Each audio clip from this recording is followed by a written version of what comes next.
All right, so this is the part in our service where we're actually going to have a Q&A with Pastor Ricky Temple. And so there is a basket in the lobby if you haven't had an opportunity, but you have this question on your heart and you really, really want to ask it, and you prefer to write it down than raise your hand.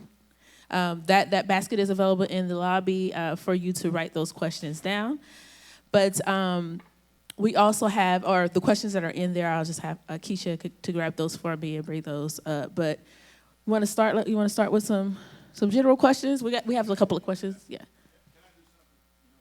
Can we all come together on this side? Can we migrate this way and kind of migrate, if you can, migrate in the middle so we can all act like we like each other a little bit? Okay. Front row is anointed, man. There's money on the front row. I used to give up money, but I don't do that. I remember that. That's old days now, I guess. I remember that. Good I was old at Georgia days. Southern University at bring it Bible back. study. $20. Let's bring it back. No, it wasn't 20. Wasn't 20? It wasn't 20. I was at. Well, yeah. It wasn't 50. I know that. Well, and I won't say Well, that. whatever it Was was, it let's really? bring it back. Let's bring it was. back. $100? No, it wasn't 100. Okay. It was but I was at a Bible study and Pastor was teaching us, and it was anointed that night on the front row. And I give And money Pastor to people. blessed me Everybody as came a on the front row, I college give student. money. Yeah. Not Then everybody. people on the back row start trying to come up front. All right, go ahead. I'm sorry. Okay. Go for it. All right, let's start with our first question from the audience. What advice would you give college-age females who struggle with finding Mr. Right? Okay. Now I'm going to comment, then you get to jump in. Okay. All right. I think you should not make that the first priority of college. I think that it seems like a long time, but it's not. It's only 48 months if you do the 4-year deal. If you do 50 months, 60 months, I mean, it's not long. You have your whole life to find somebody. If you find somebody in college, it should be a natural thing. You know, we kind of run into each other in the hallway. You drop your books, he sees you. You know, it shouldn't be that that's the main focus. What happens in college is it takes over. And it starts to dominate your schedule and your life, and I don't think that's the purpose. So, if just let it be natural. If you run into somebody or you see somebody and you decide that this is somebody to talk to, fine. I didn't find anybody in college. I did look, but I didn't see anybody for me. So, I don't know if that helps. What about adding boundaries and limits? Because your goal, your purpose for being in college is to get a degree. So make sure you said. Yeah, I think, but the hormones are flying and the eyes are still looking. Even though you're reading the book, you look at the book a while, and you look at somebody across in the library. So, oh boy, look back at the book. I think that's a natural process. I don't think the hunt is bad. I think if the hunt takes over your life and you have no boundaries in the hunt, then that's bad. But I think it's natural to at that age to want somebody in your life, and But I think you shouldn't feel like a failure if you don't find anybody. That's all. Because the main goal is a degree. Yeah. Okay, so here's another question. So what advice or tips can you give to us when it comes to waiting? Tips to help us stay pure or fight temptation? I think it's hard to stay pure. I think it's difficult. By 19, most people fall off the cliff, according to all the numbers I've read. I think that the diet makes you are what you eat. If you watch a lot of stuff to talk about sex, if you watch a lot of movies, you can't go watch a bunch of pornography and then tell your girlfriend we're gonna be pure. It's like that's not gonna work. I mean, if you are what you eat, and a lot of times your sex life and your intimate life is a reflection of what you think and how you feel about life. It is naturally a challenge because of the way you're wired. It doesn't mean you're evil if you have sexual desires. I just think that the long-term outcome of it has not gone well for the world. So in order to avoid it, if you're really going to avoid it, you have to first get an agreement with whoever you're dating. And you have to be really honest. Everybody say really honest. You have to admit, I like sex. You have to say it. You have to say, I like sex, and I will have sex with you if we don't watch ourselves. So here's what we're not going to do. Go to your apartment when nobody coming. Number 2, we're going to kiss in positions that will not tell our body that we are having sex. Because if we kiss in positions that say we're having sex, your body will take over. All right, boy, we cranking it up right now. Here you go. There you go, boy. And then, you get to go. And what you do is you play that little Roman game. You're roaming all over. Then you say, oh, hold on. Where's the break? I don't know where the break is. I can't find it. And before you know it, wake up next morning, it's all over. And that's not because you're evil. That's because you're sexually designed by God to have sex. There is no stop button. If you don't want to have sex, don't do the things that say to your body, I want to have sex. You ever know something? You can walk past. You don't have to use the bathroom. Diane plays this little game on me all the time. You don't have to go to the bathroom. You just have to mention it. You just have to mention it. You just have to walk past it, get near one, and all of a sudden your body says, "Okay, we're close." And you all of a sudden got to go right away. Sex is the same way. My wife, I'm teasing because she'll say, "Everybody, okay," cause especially when we're riding someplace, because she hates to stop. Say, "You got to go to the bathroom?" Now, I didn't have to go before she said it. But when she said it, then I hate to say yes, because now that makes her right. But it's the power of suggestion. It is. And so with sex, your brain is neuroplasticity is a powerful study of how the brain works. Your brain can be changed and shaped. If I go out with you to dinner and I go to the movies, we go back to your apartment and we have sex, my mind will say, we went to the movies. All right. We ate dinner. You know what's next now. I mean, and so every Friday night, maybe tonight's the night after you leave church. I don't know, every Saturday night, here's the night we do it. This is our normal time. And your body gets used to it. Pornography is the same way. Anything that you do on a routine basis will crank up that engine, and it will be hard to stop it. So if you don't want to do that, like for example, I have little rules. When I travel a lot, so I don't hotels at late. I don't watch. I restrict my television because here's what I believe. What it's going to do to me is not worth it long term. Yeah, you have a few minutes of fun, but is this who I want to be in 20 years? I know a lot of women. I had a woman tell me one time. She says, "I don't know that I can be faithful to my husband." It was a powerful conversation. She says, "I don't know." She says, "I can't promise you, Pastor Ray.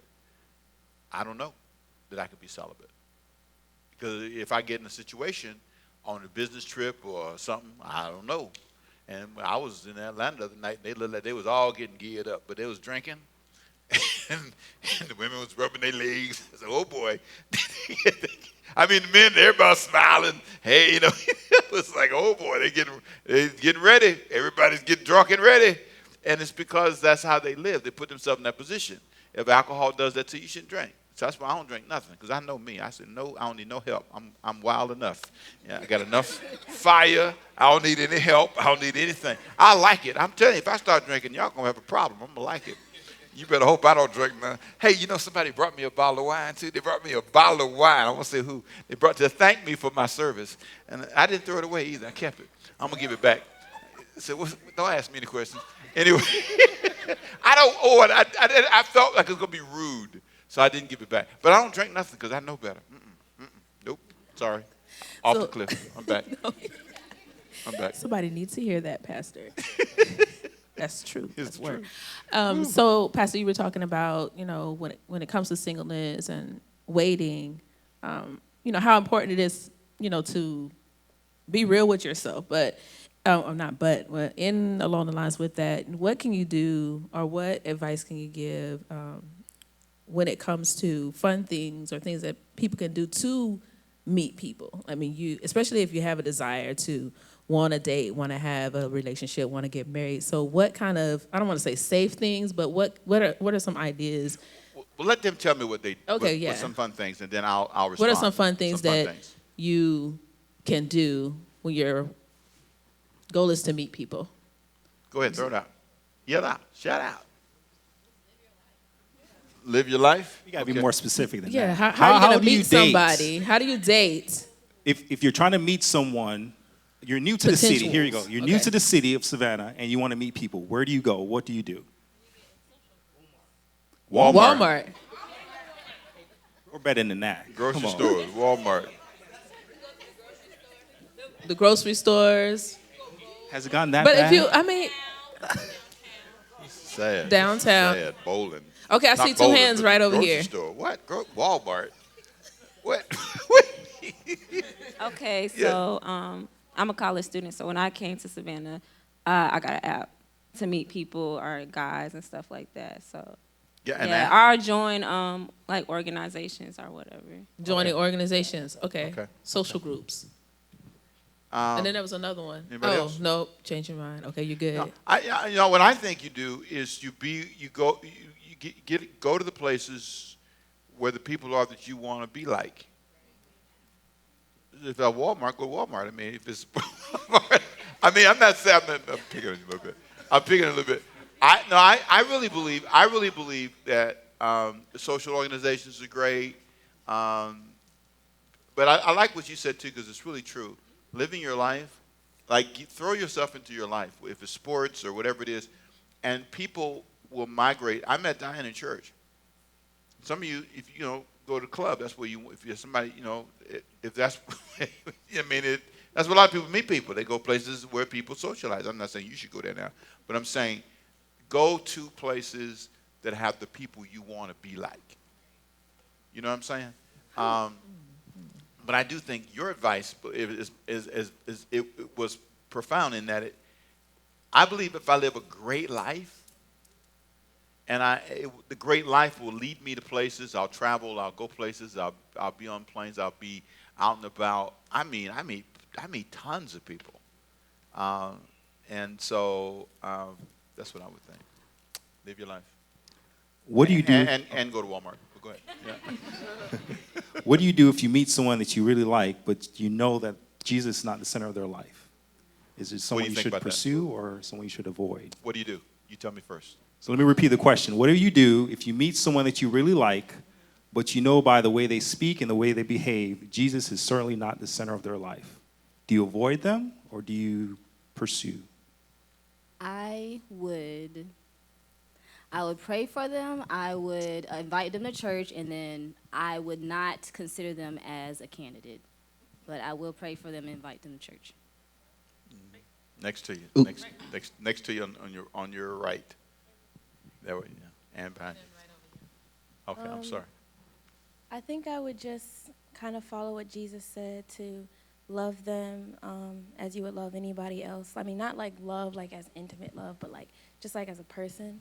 And you don't necessarily treat them any differently. You show them who, like you showcase Jesus through you, like you be that light, and maybe they'll start to see that, or it'll change their perspective. But I wouldn't necessarily date them. I would just stay on a friendly level. She has piggyback off of her. Everybody has potential, so if you just be that example, then maybe they might change, maybe not. But well, that's my take. Is there a limit to your weight for them to change now? 3 months, It depends 4 on months, the it a depends year, on the person. 2 years, it's still the same. Do you pursue them I'm out. for a relationship? Oh, you out? He said Yeah. you out. All right.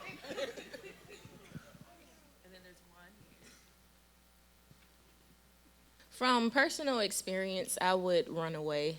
I wouldn't give it any type of audience, and I wouldn't give it a chance at all. Because if you are interested in that person, if you find them attractive, you can easily get sucked into that process and find yourself doing things you didn't really want to do, or So I just think the best option is to just leave. Yeah, up here.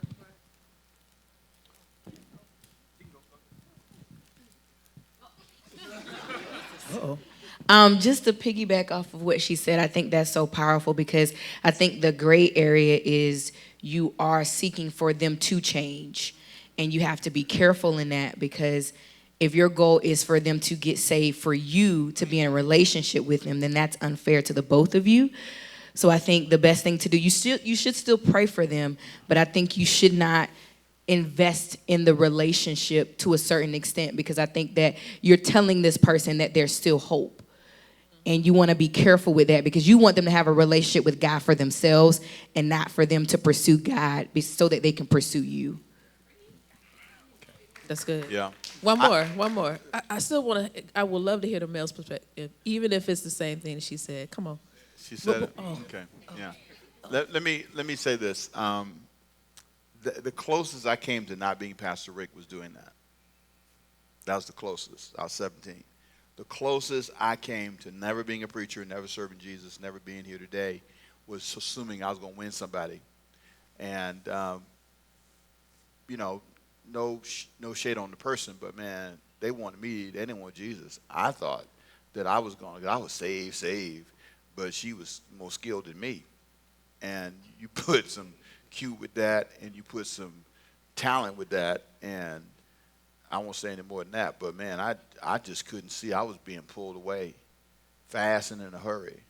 And I made it here by the grace of God. I realized that, first of all, it's unfair for me to ask you to change for me.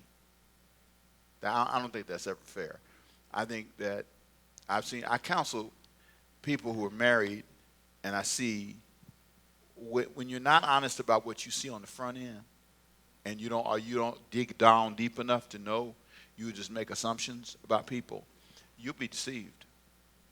And then once you blend sex with that, you really can't see biologically, all that dopamine stuff flying around, endorphins flying around. You can't, I think God made it so you're crazy.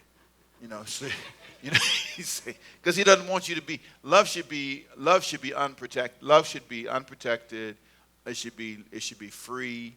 It should be uninhibited. You should not have any shame, and it's the path that it's funny.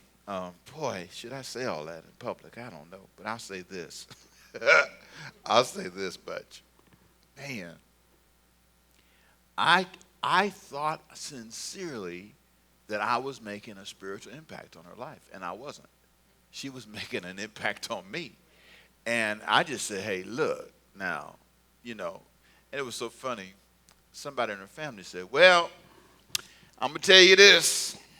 If you're trying to serve Jesus, this ain't the one.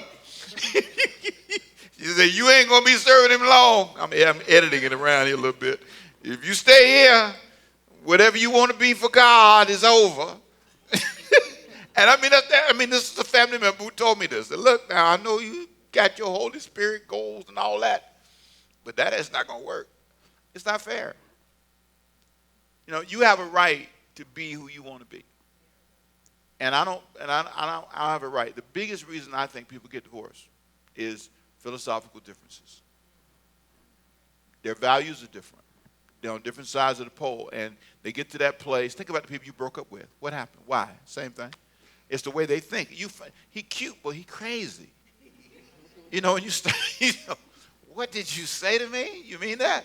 Or you want me to do what? Oh, no, that's on the movies. I'm not doing that. You start, see, you watch too many TV shows, man. What you want me to do? And so, let me stop. I'm done. I'm talking too much already. That's enough on that. All right, so let's step into the dating phase. So you've met someone that you really like, they really like you, and they give you some constructive criticism. How do you handle constructive criticism properly if this is a relationship to maintain for the long term? We'll let the audience handle that question. So let me repeat it again. You're in a relationship, and your significant other gives you constructive criticism. How do you handle it properly if you believe that this relationship is worth it? Or I believe the bigger thing is, how do you handle constructive criticism, period? That's one side, but I also think the other side is the relationship full of you always giving me constructive criticism. At what point do you appreciate what I bring to the table? So there's really kind of two sides to it.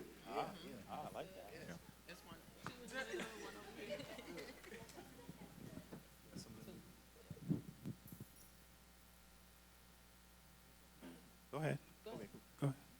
One thing that I have learned about constructive criticism, especially in a relationship, don't immediately get defensive. Just listen first because sometimes that same constructive criticism may be something that you need to hear. Like, for example, she give me constructive criticism twice a week. I don't know how long, but you know what I'm saying. Let him make the point. She she gave it to me when I need it. You know what I'm saying? Like, she would tell me something, and I don't get offensive anymore. I just listen. I don't get defensive at all anymore. I just straight up just listen and then just take it to like, okay, well, you might be right. You know what I'm saying? Just take that, like, okay, if that's not the first time someone said it to you, because it's not. Most of the times, 9 times out of 10, if you're in a relationship and they said something, somebody's already said it to you. So if you just listen and then you really take that to thought and you just be like, okay, well, maybe you're right. So just listen. I think the danger in a relationship where there's a lot of that is at some point they reach the max. You know, I don't think Diane gave me a whole lot of that. Even after being married, not a lot of that. It's one thing to say, because in marriage you run across all these issues that you didn't know. You know, they go to the bathroom, don't cut the fan on, or they, you know what I mean, they do stuff, and you know, they go in and you go, oh Lord Jesus, oh boy, it's only one bathroom in there. I'm gonna have to go down to the gas station. I can't. The gas station. I mean, I'm just saying. I mean, you know, it's if it's too. I'm sorry. Come back. If it's too much. No, I'm talking about the real side. The real side of relationship is you get. Why do I feel that I need to say 10 things to you that are wrong with you? Let me give you an example. There's 50 wrong. And some of them are going to have to kind of find its way. And if I'm not careful, you know, I find this as a pastor, when I go to a guy's church or when I don't tell members everything I see. I pick and choose. You know, I feel like I have a right, out of 10, I get to say 1 or 2. Because what happens is you say yes now, and then when you get married, you find out there's a list this long of other things. And the real question is, am I migrating you more to be like me, and I'm really not accepting all of who you are? Now, I don't know when that's going to be. It's either between I don't know what number is, number 15 or number 75. Somewhere between 15 and 75 issues that you find with me, I'm going to turn around and say, okay, now you only got 20 today. 20, you had 20, that's it. And then you're mad for the rest of them. So the goal is to say, let's pick and choose what we're doing. Let's not do a whole lot of them. You know what I mean? I just think it gets to be, I don't say everything I think Diane doesn't do right. I don't say anything to her. I used to feel like I need to comment. Now it's go well. I call it the preference fight. How important is this to me? That she picks up the fork before the knife. Do I really care? No. So I won't comment on that one. You know what I'm saying? You pick and choose. She got her hand up. Let her say something. Get your hand up. What you want to say, girl? Go for it. Oh, I think that something that I've learned, like in relationships, is that I've had to learn to kind of understand that your partner isn't always going to agree with everything that you do, and sometimes like that's a good thing. It helps me grow because like I may react a certain way and I'm angry and I'm like frustrated, and then they like are like, you know what, but you know, maybe if you think about it this way, maybe like what you did here wasn't right. And it makes me think like, oh, maybe, you know, like I need to break this habit about myself. And so sometimes like having your partner like tell you where you're wrong and like not always agree with you when you're mad or not always agree with you when you're frustrated actually helps you grow. I think so. I think you have to measure, especially as a single person, how much of a right do I have to edit you at this stage? You know what I'm saying? That I'm not your editor at this point. So you can have 50 things wrong with you, and I'm not supposed to talk about but 2 at this stage of our life. Because the next person he dates may not like, you know, so the best thing is to pick and choose. That's all I'm saying. But I get your point. Good point, though. I'm sorry. Go ahead. Any other questions, thoughts? What was the original question? The original question was, Yes, how do you deal with constructive criticism? People confuse coaching with criticism. Sometimes it's a good coaching moment. You know what I'm saying? And my wife coaches me. She teases me all the time. She says, if I'm in the pulpit, if I go to places like to speak or something, or like to sit in the audience, especially if I'm not preaching, and Christina tends to do this too. They tell me to not go to sleep. They tell me to keep my eyes open. They text me during the service, and so I ignore my phone. I cut it off because they're texting me. Lift your head. Christina, stop telling me to lift my head. My head is up. No, you're going to sleep. Okay, fine. I can't respond because I can't respond. So they're talking to me. Or they do this. They do this. Or her favorite one is, I ignore, I look the other way, I just try to ignore them. Because they start moving their mouth. Okay, I'm not talking to you two people. Oh, God. But then they know me, and they say, if it's not something that makes sense to you, you go, really? I'll do that. Am I right? Is that what I do? Okay. And I'll do what else? Don't say nothing bad. What would I do? I frown my face. Like, really? Really? Come up here and show them. I'm going to show them. Come up here. Come up here and show them. So how do I do? What do I do? No, you frown your face up. If it doesn't make sense to you, you'll say it. So it looks as if you're either like eyes closed, or is it deep? Is it a deep moment, or is it like you just said some crazy moment? So it's all of that. Yeah, And you're just trying to coach me, help me along. Yeah, because if I'm thinking it and I know you, I don't know what everybody else is thinking. So you're trying to make me look good. Yeah, I don't want nobody thinking that you mad about what they saying. It might have just been a deep moment, so I'm just trying to get clarity. Goodbye. And That's which is- coaching. And sometimes they're right. Have you ever seen that thing, That's My Dad, the thing that they do? I just, if you Google Ricky Temple, That's My Dad, they did this whole skit on things that I do that I never knew I did. And I never knew it. They showed me in the skit, and I thought, it's online. That's My Dad. Google it. It's horrible. But they like it. But yeah, I'm sorry. Go ahead. Yeah. All right, so we're still in the dating phase. How long should you date before you move to the next stage? Or what needs to happen before you move to the next stage, which is marriage? Oh, marriage. That's Yeah. the next stage. So, for example, I always had this hard belief that you need to date at least 1.5 to 2 years, because anything shorter than that, you really don't know the person.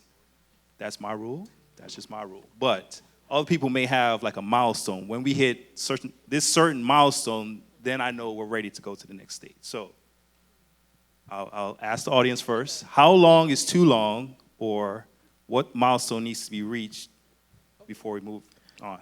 I got a cool story, true story. And my grandparents met, the first week they met, they got married the next week. And they've been married 52 years. But my granddad told me, he was like, all right, grandson, you live in a different generation. You need to put some time on it. So he said, I wouldn't do it if I was you. That's a record. That's a record. Anyone else? Anyone has a time limit or a milestone? Okay, just to piggyback on what he said, my parents been knowing each other for less than a year before they got married, and they got divorced when I was about 13. Then my father got remarried when I was 17. So I would say probably 2 to 3 years is long enough to get to know somebody before you marry them. But 5 years is too long. What's too long? 5 years. 5 years is too long. Okay. How about milestones? What do you mean by milestone? Milestones.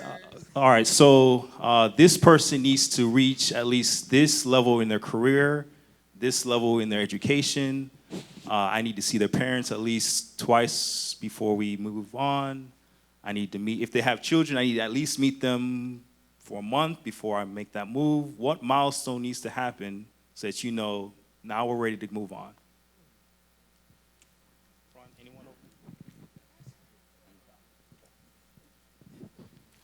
Pretty much everything that you said. And I read Pastor's book on why do smart people make dumb choices. And they were talking about, looking at the person's credit score and their credit report and all of this stuff, you know, because, I mean, when you enter into a relationship with this person, all that comes with it, you know. So if they're already struggling, when you know, looking good is not going to help pay these bills, you know, and then just going through different seasons of it. Thank y'all. Appreciate that, yeah. But but just going through like different things, I noticed that we've been together for 12 years. We've been married for almost 8. Been married for 8. 8. Okay. Yeah. Okay. I'm good. All right. We've been married for 8. All right. We've been married for 8, and this year will be 9. But just like when you're up, everything is good. But when you're down and everything is not so good, you know, behavior. Things change. You know, behaviors change because, you know, the finances aren't as good and stuff like that. You need to be able to know that you can trust this person to stick it out with you when times get hard. You know, so that's what I say. Yes. Back there in the back, I think. Yeah. He pretty much took my answer. That's pretty much what I was going to mention. But I think just to add to that a little bit, for me, I think is more so when you do have some of those dark moments. I think someone earlier, I'm not sure if she's still here, but in service she mentioned that when someone actually cares about you. So if if it's death in the family, if it's failure at a job, or just certain plans that you put in place isn't working out, you know, how does that person react to your reaction? So I think if you guys still feel that you can stay afloat when experiencing life moments like that, I think it will be a pretty good turnout. Yeah, I think time is not as much the issue as their values and the essence of how they view the world. Diane I didn't know Diane that long. We met in July of 1979, and we got married December 17th, 1981, 80. Year and a half later, we lived apart. We dated long distance, and but her values, Diane has really solid, consistent values, and you can tell because of her work ethic. Number one, she went to work every day. I'd call her. She'd be in the library. She taught at 20 years old. She was teaching high school science, horticulture, basic science, all kind of stuff. She had this, you know, when she's writing the class. Back in those days, didn't have computers. You know, you had to go dig it all out of books, and she just had this drive. Her mom, learning her family was powerful because, you know, they were godly people. Her mom was pastoring this church before me, but at that time she wasn't a pastor. She was she kind of was. She was doing a home Bible study at the time, and was it a church? Yeah, it was. It was a church when I met her. So, and she was just consistent.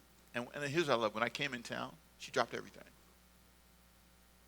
I mean, like just everything. She called me. We designated times we were supposed to talk on the phone. She was right there on the phone. Never missed. She said things that were like triggers for me. Like, she said, you know, we decided to get married. She said, look, when we decided to get married, she said, once you finish school, I'll work, and you finish school. I said, who are you? What woman says that to? I mean, and she meant it. She didn't lie. I never caught her in a lie.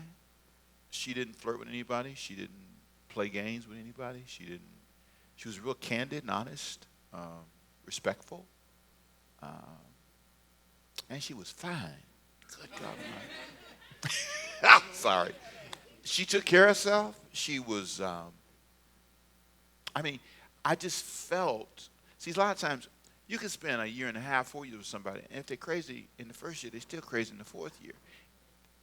Their values and what they believe. So to me, how long should it be until you discern their values? That could be 6 months to a year. It could be a year and a half. It depends on how long it takes. Everybody doesn't have access or it depends on how old you are too. But your age, we wait that long. When you get a certain age, you ain't waiting all that time. You ain't got that much time left. You got, you're on the clock. You're on the life clock. So if you're talking to somebody in their 40s who's going to be remarried, or mid-30s, they're not going to wait 2 years to marry somebody. Not hardly. They'll now if you cheat, you can cheat, and do it the other way, and then you can have a long time to wait. Y'all move in together, hang out together, and then you got a long time you can wait. You know what I'm saying? You get to know them. But even the statistics on that are pretty dismal. That living together doesn't necessarily give you a better chance of making it. So I think what you should do is get to know them. You should look at and tell the truth about the patterns in their life. Their FICO score is 2. That should tell you something. 2. Out of 850 points, they're 2. You know what I'm saying? And then, this person doesn't pay their bills. This person doesn't, she's borrowing money or he's borrowing money from you. Watch relationships where they're asking you for money when we just start going out. Or they test to ask. Testify ask. It's like this. Yeah, can't pay the light bill. Look like it's going dark in here. Okay. I'm believing God for a miracle. Why are you telling me that? We just met. Why are you telling me that? Why you want me to know? Get a candle. Why are you asking me? And then if you do this, you go in your pocket fast, and then oh boy, that was easy. Get $50. That wasn't hard at all. I noticed as a family member I used to visit, every time I visit, they tell me about a problem, the light bill, the phone bill. And so I stopped going by. It was an expensive visit. So you want to know their values. You want to look at their patterns outside of your help.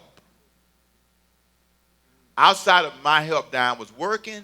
She had her own money. She had a bad red, that's why one of the reasons I'm married. She had a bad red Firebird with beige interior. That was the baddest, white interior. Yes, ma'am. That was a bad car. Okay, that's not all of why I married her, but it was a very nice car. And, she got on her own. She went down there and they worked it out. And I liked that on her own she was flying. She didn't need me to help her fly. If I have to help you fly, I'm going to always have to help you fly. I'm not saying I shouldn't help you, but I think that I'm marrying what I see. Imagine that they will never change.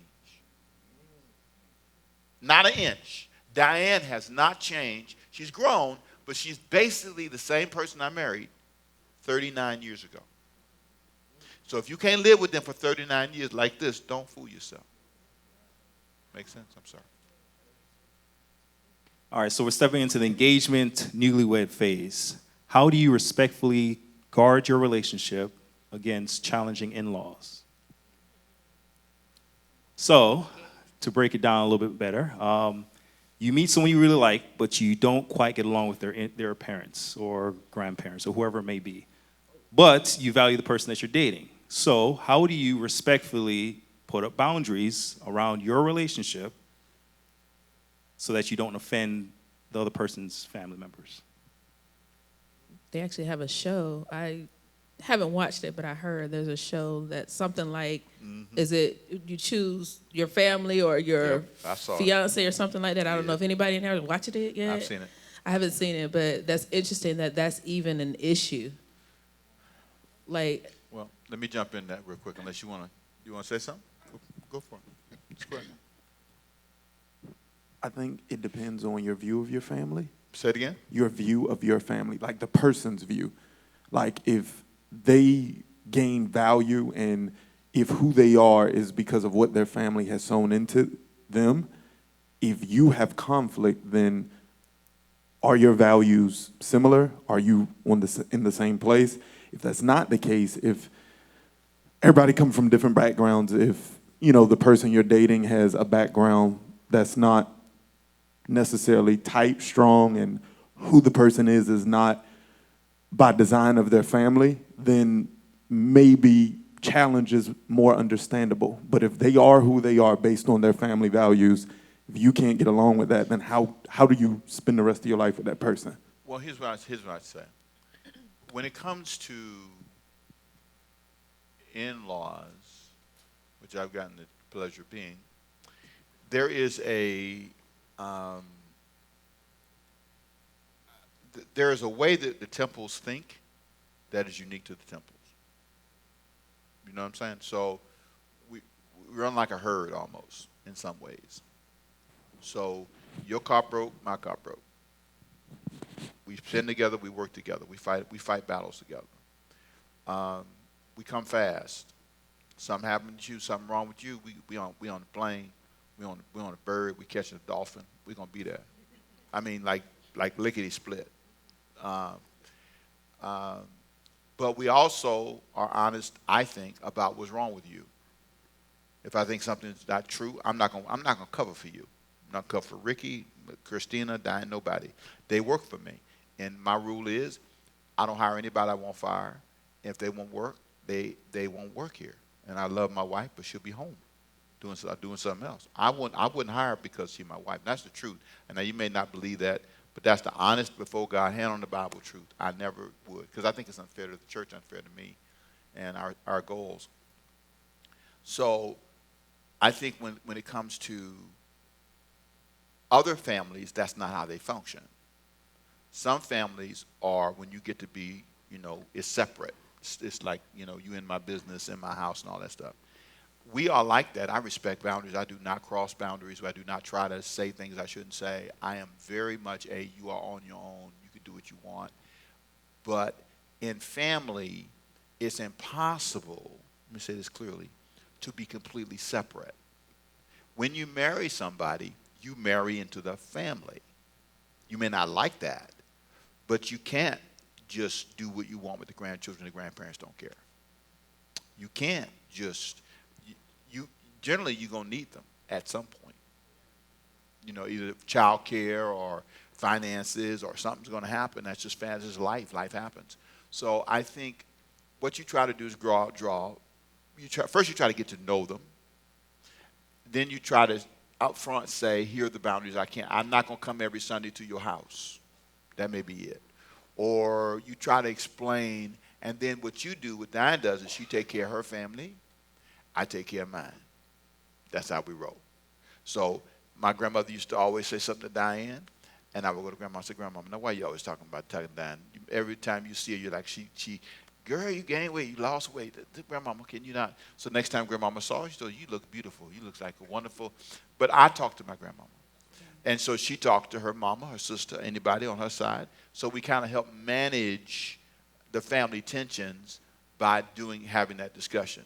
But her mother, when her mother was alive, I couldn't avoid having conversations with Mrs. Stillworth. Right, Diane? No, and we talked. We worked it out, every now and then. And we'd have a moment of fellowship around an issue. One time we slammed Ricky Finger in the car. We didn't mean to. He put his hand in there at the last second. No. Got smashed. I bet he wouldn't do that again. But grandmamas don't care. Grandmamas don't care. She blasted me and Diane for that one. But that's okay. You just kind of take it. In the end, we're all fine. My mother struggled because her only son was getting married. She didn't, who's this woman you married? She called that woman. I mean, she was a challenge for me. But when she met Diane, she was fine after a while, But give them a time to accept you, and learn the family culture, learn where their boundaries are, and don't assume that your way is the only way it can be. Families force you to migrate to things that you wouldn't necessarily do, So be fair.